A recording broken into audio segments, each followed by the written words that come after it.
ជំរាបសួរក៏ដូចជាសួស្តីអ្នកទាំងអស់គ្នាស្វាគមន៍មកកាន់ Channel របស់ខ្ញុំអ្នកទាំងអស់គ្នាបើពេញចិត្តវីដេអូរបស់ខ្ញុំសូមចូលចុច Like and Subscribe ដាក់សញ្ញាកណ្ដឹងម្នាក់មួយផងអរគុណអ្នកទាំងអស់គ្នាទុកជាមុនតើអ្នកទាំងអស់គ្នាមក Unboxing កូនសភៅតូចៗទាំង5របស់ខ្ញុំទាំងអស់គ្នាអ្នកទាំងអស់គ្នាខ្ញុំទិញវាមួយក្បាលត្រឹមតែ$1តែប៉ុណ្ណោះដោយសារតែគេ promotion 5ក្បាលគឺ$5ដោយសភៅនីមួយៗកូនសភៅនីមួយៗគឺដកស្រង់ចេញពីសភៅធំរបស់វាអ្នកទាំងអស់គ្នាបើយើងអានសភៅកាន់តែច្រើនការអភិវឌ្ឍរបស់យើងក៏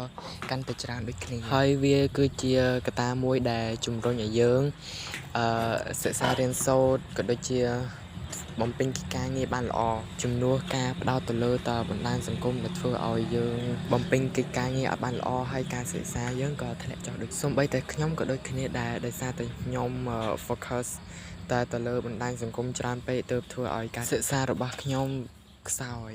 បើវីដេអូខ្ញុំមានកំហុសខុសឆ្គងត្រង់ណាសូមអ្នកទាំងអស់គ្នា